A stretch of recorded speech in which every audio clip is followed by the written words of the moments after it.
All right, let's talk about the DC universe, because honestly, it's been in a state of constant chaos. Just when you think you've got a handle on what's happening, the whole thing gets shaken up again. So today, we're going to break down the confusing, the complex, and the absolutely critical state of DC, from how its new flagship hero is doing, all the way to the corporate chess match that could decide the fate of, well, every single character. So, here's how we're going to tackle this. We'll start with what we're seeing on screen. Superman's weird mix of success and struggle, and the complicated situation with Batman. Then we'll take a look at what's in the pipeline, before we pull back the curtain on the massive corporate power struggle going on behind the scenes. And trust me, that battle could change everything. You see, this whole new universe, James Gunn's entire grand vision, was supposed to launch off the back of one movie, Superman. But now, months after its release, the conversation around it is just this tangled web of conflicting reports, endless debates about the money, and this strange disconnect between the box office numbers and what the critics had to say. And the expectation wasn't just for a hit. It was supposed to be a juggernaut. We're talking rumors of a $500 million investment when you factor in the marketing. The studio was betting the farm on this thing. The reality? A respectable $600 million worldwide. Now that's profitable, and it did well here at home, but it fell way short of that magic billion-dollar number. So it was a success, yeah, but a quiet one, especially after all that deafening hype.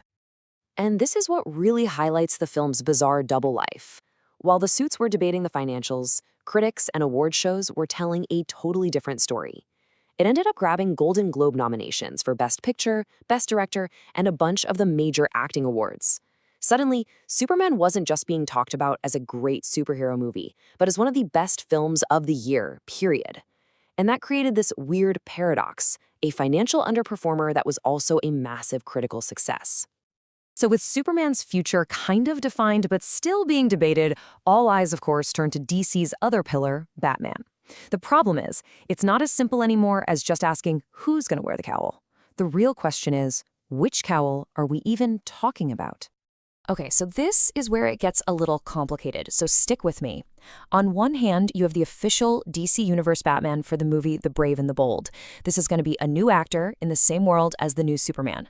But on the other hand, you've got Robert Pattinson's gritty Batman who exists in his own separate Elseworlds bubble. And for now, the plan is to keep them totally separate.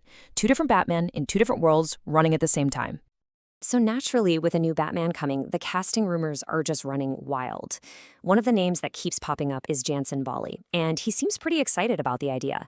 What's really interesting about his quote, though, is the list of actors he names: Kilmer, Clooney, Bale, Pattinson. Notice who he left out. Ben Affleck. That's probably a subtle little nod that he's auditioning for James Gunn's new universe, not the old one. It's a really savvy political move in a town that's built on them. And speaking of savvy moves, this brings us to a classic Hollywood power play.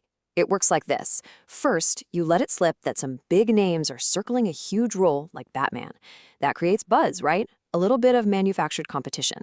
Then, other actors hear about it and they start thinking, hey, if they're interested, I should be too. And boom, all of a sudden, you have a dozen A-listers all fighting for the same part. For the studio, this is gold. When you have that many great options, your negotiating power goes through the roof, and you can usually get your number one choice for a much better price. It's an age-old trick to build hype and keep costs down. Now, beyond its two biggest heroes, DC is actively trying to build out this new universe with a bunch of other projects. But, as you might guess, every single one of them comes with its own set of high expectations, production hurdles, and brewing controversies. It really shows you just how tough it is to build on this new kind of uncertain ground. So here's a quick look at where things are. For Supergirl, it's like we're seeing a familiar pattern. There are all these whispers of it being a billion-dollar hit after some great test screenings, but that's the exact same hype cycle we saw with Superman, which makes you a little skeptical. Then you have Clayface, which is the complete opposite.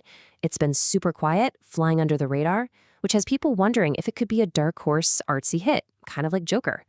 And then there's Lanterns, which has been delayed for major reshoots. That's never a good sign.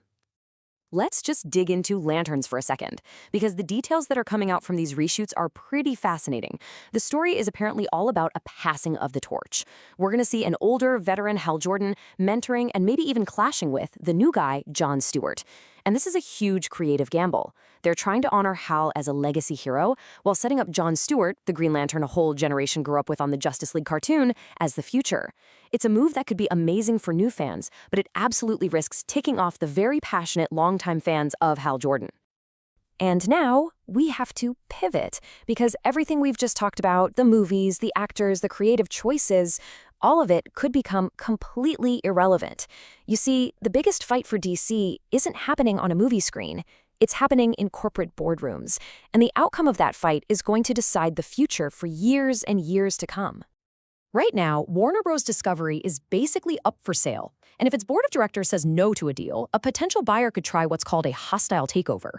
Basically, instead of negotiating with the people in charge, the buyer would go straight to the shareholders and just try to buy up enough of the company to take control. It's a super aggressive corporate move, and it is very much a real possibility here. And this is where it gets incredibly messy. Just look at the potential buyers.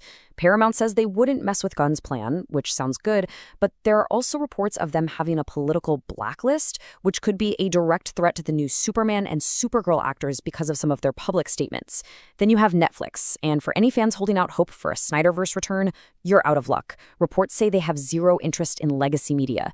If Netflix takes over, they would likely scrap everything, Gunn's universe, the Snyderverse, all of it, and just reboot from scratch. So what this all really means is that the creative direction of the entire DC universe is on a collision course with corporate strategy and, yeah, even political ideology. The future of these characters that we all love is caught right in the crossfire of this massive business deal. And let's be crystal clear about what is truly on the line here. This isn't just about what movies get made next year.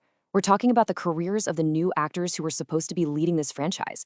It's about whether James Gunn's entire 10-year plan even gets to happen. It's about the final nail in the coffin for any hopes of a Snyderverse comeback. But more than anything, it's about the very soul of the DC brand itself. What kind of stories it will tell and who gets to tell them for the next generation. The future of Gotham, Metropolis, and the entire DC universe really does hang on the answer to that one simple question. Who gets to decide what a hero is? The creator with a vision or the corporation with a bottom line? I guess we'll just have to wait and see.